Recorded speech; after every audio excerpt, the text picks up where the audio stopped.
నమస్తే, welcome to our channel. ప్రస్తుతం మనతో సీనియర్ జర్నలిస్ట్ దాము బాలాజీ గారు ఉన్నారు. వారితో మాట్లాడదాం. సార్ నమస్తే. సార్ మీర్పేట హత్య కేసులో చాలా సంచలనాత్మకమైన నిజాలు బయటకు వచ్చాయి సార్. ఫస్ట్ అంతా వేరే యాంగిల్లో చెప్పారు అందరూ. ఇప్పుడు అతను ఆ బాడీని కరిగించడానికి పొటాషియం హైడ్రాక్సైడ్ యూజ్ చేశాడని, అంటే రక్తపు మరకలు కూడా కనిపించకుండా అతను చాలా జాగ్రత్తలు తీసుకున్నాడని, ఈ కేసుని ఛేదించడానికి పోలీసులు బ్లూ రేస్ అనే ఒక దీన్ని ఉపయోగించారని, దీని ద్వారా ఈ కేసుని ఛేదించారని చెప్తున్నారు. అసలు పొటాషియం హైడ్రాక్సైడ్ ఎందుకు యూజ్ చేస్తారు అంటే ఏంటి సార్? అలాగే బ్లూ రేస్ టెక్నాలజీ అంటే ఏంటి సార్? మామూలుగా పోలీసులు ఇప్పటి వరకు అఫీషియల్ గా వాళ్ళు ప్రవీణ్ కుమార్ డీసీపీ గానీ అక్కడ ఉన్న సిఐ గానీ వీళ్ళెవరు అఫీషియల్ గా ఇప్పటి వరకు ఈ కేసు గురించి మాట్లాడలేదు. వాళ్ళు బయటికి చెప్తున్నది ఏంటంటే ఇది మిస్సింగ్ కేసుగానే మేము నమోదు చేసుకున్నాం, హత్య అనే దానికి మా దగ్గర ఆధారాలు దొరకట్లేదు అని మీడియాకు చెప్తున్నారు.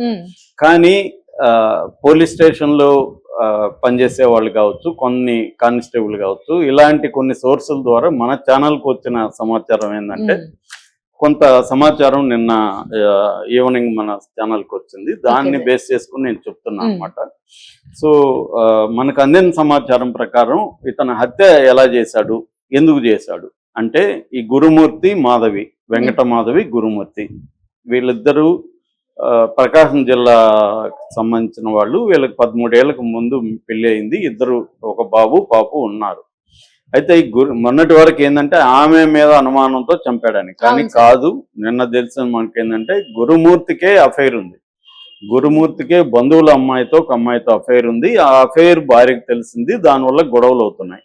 సో భార్యని అడ్డు తొలగించుకుంటే తన అఫైర్ ని హ్యాపీగా కొనసాగించవచ్చు అనేది ఒకటి.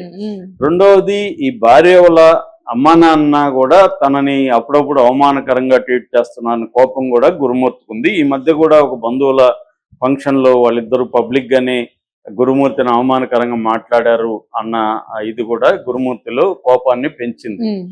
సో గురుమూర్తి ఏంటంటే టైం కోసం వెయిట్ చేస్తున్నాడు, ఈమెని చంపేయాలని ప్లాన్ చేస్తాడు. అతను ఎక్స్ మిలిటరీ, ఇప్పుడు కూడా ఒక సెంట్రల్ గవర్నమెంట్ దీంట్లో ఒక కాంట్రాక్ట్ సెక్యూరిటీ దీంట్లో ఉన్నాడు. కొంత నాలెడ్జ్ ఉంది అతనికి, మిలిటరీ యాంగిల్లో ఆ నాలెడ్జ్ అవన్నీ ఉన్నాయి. క్రైమ్కి సంబంధించి కూడా బాగా ఫాలో అవుతుంటాడు, యూట్యూబ్ ఛానల్ అవన్నీ అని చెప్తున్నారు. సో ఈ యాంగిల్ ఏం చేశాడంటే ఇతను చంపాలని ప్లాన్ చేసుకున్నాడు. వీళ్ళు సంక్రాంతికి వాళ్ళ ఊరికి వెళ్ళారని గతంలో వచ్చిన తర్వాత ఊరికి వెళ్ళలేదు, ఇక్కడే సిటీలో ఈయన సిస్టర్ ఉంటే వాళ్ళ ఇంటికి వెళ్ళారు అందరితో. పిల్లల్ని అక్కడే వదిలేసి ఈయన భార్యని 14th తీసుకొని వచ్చేసాడు. వచ్చేస్తే ఎందుకు వచ్చాడంటే అదే టైంలో వీళ్ళది మొత్తం 4 ఫ్లోర్లు ఉండే ఇండిపెండెంట్ హౌస్. టాప్ లో ఏమో పెంట్ హౌస్ ఉంటది, 3rd ఫ్లోర్ లో వీళ్ళు ఉంటారు, వెనకుంటారు, ముందు యజమాని ఉంటారు, ఓనర్. అయితే వాళ్ళు ఆ ఫ్లోర్ లో ఉండే ఆ యజమాని వాళ్ళు సంక్రాంతి బెంగళూరు వెళ్ళిపోయారు.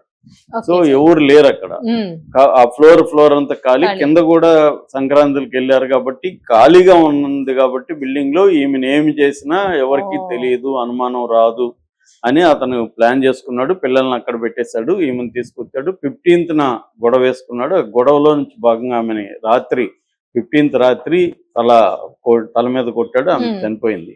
దాంతో ఇతను ఏం చేశాడంటే ఈ బాడీ కనబడకూడదు, బాడీని మాయం చేస్తే మనం ఒకవేళ దొరికినా కూడా పోలీసులకి కేసులు ప్రూవ్ కాదు, మనకు శిక్ష పడదు. ఇతనికి ఏంటంటే ఐడియా ఉంది, క్రైమ్ ఇది పోలీసుల ఇన్వెస్టిగేషన్ వీటి పట్ల ఒక అండర్స్టాండింగ్ ఉంది. దాంతో ఇతను ఏం చేశాడంటే శవంగాని లేకపోతే కోర్టులో ప్రూవ్ చేయలేరు నేనే చంపినట్టు, ఎందుకంటే ప్రత్యక్ష సాక్షి లేదు, శవం లేదు, మర్డర్ వెపన్ లేదు. ఇవేవి లేకపోతే మోటివ్ కూడా ఎస్టాబ్లిష్ చేయడం కష్టం. ఇవేవి లేకపోతే కోర్టులో ప్రూవ్ చేయలేరు. కాబట్టి ఇతను ఏంటంటే అనేక రియల్ లైఫ్ మర్డర్ కేసుల్ని బాగా స్టడీ చేశాడు. సో దాంతో ఇతను ఏం ప్లాన్ చేసుకున్నట్టే బాడీని ఎలా మాయం చేయాలి అనేది రాత్రంతా 15th రాత్రంతా కూడా యూట్యూబ్ వీడియోలు దాంట్లో సెర్చ్ చేయడం అన్నీ చేశాడు.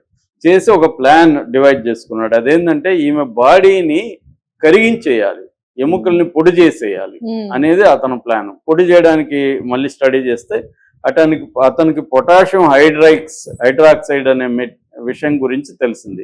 పొటాషియం హైడ్రాక్సైడ్ ని మనం మ్యానుఫ్యాక్చరింగ్ సెక్టర్ లో కానీ, తర్వాత ఫుడ్ ప్రాసెసింగ్ లో కానీ, అగ్రికల్చర్ లో సోప్స్, డిటర్జెంట్స్ తయారు చేయడంలో పేపర్ మేకింగ్ లో, బ్యాటరీ దీంట్లో వీళ్ళంతా డ్రైనేజ్ క్లీనింగ్ వీటిలన్నిట్లో వాడతాం. వాడతారు.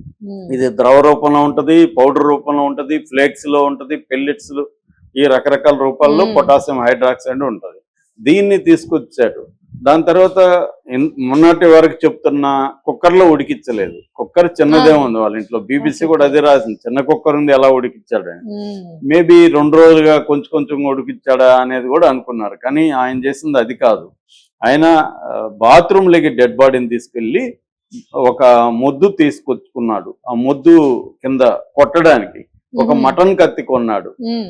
కొయ్యి మొద్దు తీసుకొచ్చి కొయ్యి మొద్దు మీద బాడీని పెట్టి మటన్ కత్తితో ముక్కలు 70-80 ముక్కలు చేశాడు. ముక్కలు చేసినాక బకెట్ లో తీసుకొచ్చి బకెట్ లో హీటర్ పెట్టి ఆ హీటర్ తో బకెట్ లో వేడి చేశాడు వీటిని, ముక్కల్ని. సో బకెట్ లో వేడి చేసి పొటాషియం హైడ్రాక్సైడ్ దాంట్లో వేసాడు. పొటాషియం హైడ్రాక్సైడ్ అంటే మామూలుగా బర్న్ అవుతుంది, మనకు చేత్తో పట్టుకున్నా బర్న్ అయిపోతుంది. అలాగే అది బర్నింగ్ అన్నమాట అడిషనల్ గా. దాంతో ఒక పక్క వాటర్, పొటాషియం దీంతో బర్న్ చేసేసాడు మొత్తం. దాని తర్వాత స్టవ్, కమర్షియల్ స్టవ్ తెప్పించి దాన్ని గ్యాస్ సిలిండర్ తెచ్చి దాంతో ఎముకల్ని కూడా కాల్చాడు, పొడి చేశాడు. సో ఇవన్నీ 2 రోజుల పాటు చేశాడు అతను కంప్లీట్ గా. 16th 17th కంప్లీట్ గా ఈ 2 రోజుల పాటు ఇదే పనిలో ఉన్నాడు. చేసి అతను ఆ మొక్కల్ని కొన్ని ఫ్లాషెస్ ఫ్లష్ లో, బాత్రూమ్ ఫ్లష్ ఉంటుంది, ఫ్లష్ లో పంపించేశాడు. So clean చేసేసుకున్నాడు. 2 రోజులు అతని కంట్రోల్లో ఉంది ఇల్లంతా. ఎందుకంటే ఎవరు లేరు, స్మెల్ రాదు, ఏమి రాదు. సో నీట్ గా ప్లాన్డ్ గా క్లీన్ గా చేసుకున్నాడు. సో ఇది బేసిక్ గా అతను చేసింది. ఇదంతా ఎలా వచ్చిందంటే మామూలుగా అతను పోలీసులు విచారించేటప్పుడు చెప్పలేదు, 2-3 వెర్షన్లు చెప్పాడు. అంటే పోలీసులు ఇతను ఇవన్నీ చేసినాక ఏం చేశాడు, వీళ్ళ అత్తగారికి ఫోన్ చేశాడు. మామూలుగా అత్తగారు అంతకుముందు ఈయనకి ఫోన్ చేసింది. ఆమె కూడా ఒక ఇంటర్వ్యూలో కూడా చెప్పింది, ఫోన్ ఇన్ లో ఆమె మాట్లాడింది ఒక ఛానల్. అత్తగారు ఏంటంటే ఇట్లా ఇంటికి పోయిందంటే ఆమె కూతురు ఫోన్ చేసింది, ఫోన్ తీయట్లేదు. అప్పుడు ఈయన చేసింది, నువ్వు తీసుకొచ్చావంట కదా ఇంటికి, ఆమె ఫోన్ చేస్తే మాధవి ఫోన్ తీయట్లేదు అంటే నిద్రపోతుందని చెప్పాడంట. మళ్ళీ కాసేపు ఆగి 2-3 గంటల తర్వాత చేస్తే మళ్ళీ నిద్రపోతుంది. ఇదేంది నిద్ర, లేపు ఆమెని, నేను మాట్లాడాలని నిన్నంట. అప్పుడు లేదు నాకు గొడవ అయింది, ఆమె వెళ్ళిపోయింది 16వ తేదీ అని చెప్పాడంట. ఇప్పుడు 17వ తేదీ ఈవినింగ్. ఇప్పుడు దాంతో ఆమె టెన్షన్ పడింది. వాళ్ళెవరినో బంధువులను పంపించి వెళ్ళి చూసిరా అని చెప్తే వాళ్ళ బంధువు వెళ్ళాడంట. వెళ్తే వంటింట్లోంచి ఏదో స్మెల్ వచ్చింది, వంటింట్లోకి వెళ్తానంటే లేదు నువ్వు అలో చేయలేదంట. ఆల్రెడీ ఈ గురుమూర్తి వాళ్ళ అమ్మ నాన్నతో కూర్చొని కబుర్లు చెప్పుకుంటూ నవ్వుకుంటున్నారంట బంధువు వెళ్ళే టైంకి. అంటే అతనిలో ఏమి టెన్షన్ కానీ ఏమి లేదు. ఇది ఆ బంధువు ఆమెకు చెప్పాడంట. దాంతో ఆమెకు డౌట్ వచ్చింది. ఆమె వచ్చి పోలీస్ కంప్లైంట్ ఇవ్వడానికి వెళ్ళింది. ఆమె భర్త వచ్చారు, ఇచ్చారు. అప్పుడు వాళ్ళు అంటే మాధవ్ అమ్మ నాన్న పోలీసులకి మా ఓడి మీద అంటే అల్లుడి మీద అనుమానం ఉందని కూడా చెప్పారు. చెప్పినప్పుడు పోలీసులు తీసుకొచ్చారు ఆయన్ని. గురుమూర్తిని తీసుకొస్తే ఫస్ట్ ఇదే చెప్పాడు. దాని తర్వాత వాళ్ళు మామూలుగానే పోలీసులు కొడతారు కదా, అలాగా కొట్టుంటారు. దాంతో అతను నేనే చంపానని చెప్పాడు. కానీ బాడీని ఏం చేశాడు ఏంటంటే చెరువులో వేసాను అవన్నీ చెప్పాడు. చెరువులో పోయి వెతికారు వీళ్ళు, ఏం దొరకలేదు. దాని తర్వాత ఈ స్టోరీ అంతా, ఇప్పుడు నేను చెప్పిన స్టోరీ అంతా పోలీసులకి చెప్పాడు. ఇప్పుడు పోలీసులు ఈ వాంగ్మూలం ఉంటే సరిపోదు, ఎందుకంటే వాంగ్మూలాన్ని రేపు కోర్టులో ఇదంతా పోలీసులు చెప్పమన్నారు సార్, నేను అసలు ఆమెను చంపలేదు, చంపాల్సిన అవసరం నాకేముంది, నేను చంపలేదని రేపు కోర్టులో అంటాడు. డిఫెన్స్ అడ్వకేట్లు కూడా ఆర్గ్యూ చేస్తారు. మనం మాట్లాడుకునేది వేరు, కోర్టులో వేరు. కోర్టులో ప్రతి మనం చెప్పేయచ్చు ఇది చేసేసారు కదా అని, మనకి పోయిదే ఉంది. కోర్టు అలా ఉండదు.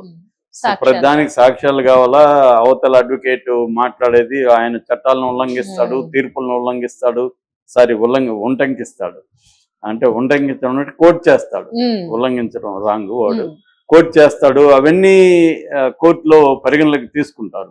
అలాగే ఇప్పుడు కోర్టు ఏం చేయాలి, పోలీసులు ఏం చేయాలి, చంపినట్టుగా చెప్పాలి. అసలు ఆమె బాడీనే లేదు, ఆనవాళ్ళు లేదు. అప్పుడు ఏం చేశారు వీళ్ళు, అందుకనే టైం పడతా ఉంది ఇన్వెస్టిగేషన్, లేకపోతే 2-3 రోజుల్లో ఫినిష్ చేసేవాళ్ళు. అప్పుడు వీళ్ళు ఏం చేశారంటే బ్లూరే టెక్నాలజీని, అంటే బ్లూరే టెక్నాలజీ అని రాస్తున్నారు కానీ బేసిక్గా ఏంటంటే మనం మామూలుగా చాలా హాలీవుడ్ సినిమాల్లో కానీ లేకపోతే వెబ్ సిరీస్లో కానీ క్రైమ్ వెబ్ సిరీస్లో చూస్తుంటాం. అదేంటంటే వాళ్ళు ఒక బ్లూరే లైట్లు పెట్టుకొని వేస్తుంటారు అక్కడ వేస్తున్నప్పుడు గోడల మీద అక్కడంతా కూడా బ్లడ్ మరకలు కనపడడం, నేల మీద బ్లడ్ అవును సార్. మరకలు కనపడడం కనిపిస్తుంది. ఉమ్, నిజానికి అది తప్పు అనమాట. సైంటిఫిక్ గా అది సాధ్యం కాదు. మ్మ్. బ్లడ్ అనేది లైట్ వేయడం ద్వారా లూమినెన్స్ రాదు. ఉమ్, మామూలుగా అయితే అది సినిమాల్లో అలా చూపిస్తారు, కానీ రియల్ గా నేను ఫోరెన్సిక్ అవంతా కూడా చదివాను. దాని మీద ఫోరెన్సిక్ ఏం చెప్తుందంటే బ్లడ్ ఎముకలు అవన్నీ ఉంటే లైట్ వేస్తే వస్తుంది. అంటే కాంబినేషన్ అన్నమాట. Ultra violet, black and light, white light combination లో వేస్తారన్నమాట. ఉమ్, అల్ట్రా వైలెట్ లైట్ అది, బ్లూరే అనేది కాదు.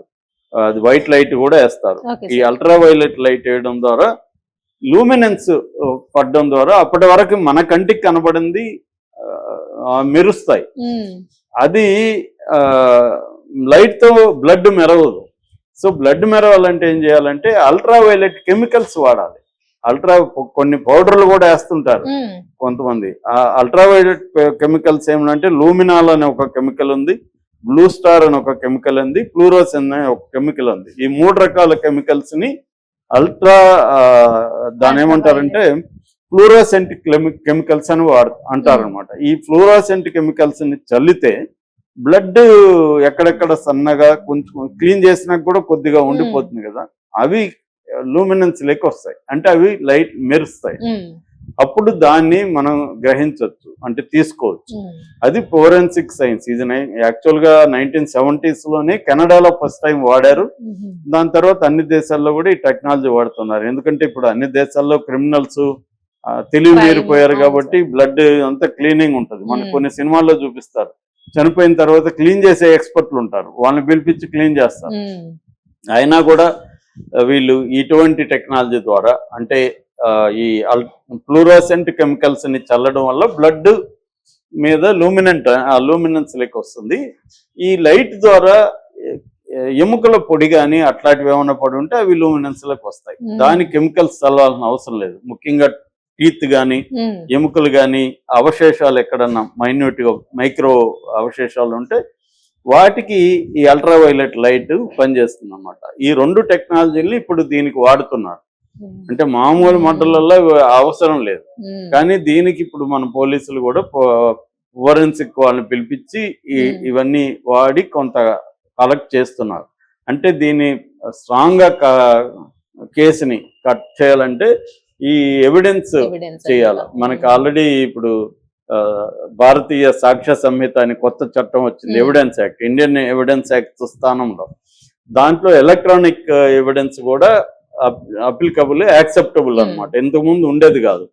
అట్లా ఇప్పుడు ఇతని రికార్డ్స్, ఫోన్ లో ఆ అమ్మాయి ఇంకొక అమ్మాయితో అఫైర్, అవన్నీ కూడా ఎస్టాబ్లిష్ చేయాలి. అంటే సర్కమ్స్టాన్షియల్ ఎవిడెన్స్, మెటీరియల్ ఎవిడెన్స్, వాంగ్మూలము, ఇవన్నీ పెట్టుకొని కోర్టుకి వీళ్ళు పెట్టే పనిలో ఉన్నారు. దీన్ని ఖచ్చితంగా మనం తెలంగాణ పోలీసులను అప్రిషియేట్ అవును చేయాలి. సార్, sure గా. చాలా, అంటే ఇటువంటి తెలివి మీరిన క్రిమినల్స్ ని కూడా ఎలా ఆట కట్టించవచ్చు. ఉమ్, అంటే నువ్వు ఎంత క్రిమినల్ అయినా ఎక్కడో చోట తప్పు చేస్తావు అని అంటారు, మామూలుగా సామెత ఉంది. అవును సార్. కాబట్టి పోలీసులు కానీ కరెక్ట్ గా చేస్తే క్రైమ్ చేసిన వాళ్ళు తప్పించుకోలేరు. వీళ్ళైతే ఆ పద్ధతి చేస్తున్నారు. గురుమూర్తి అయితే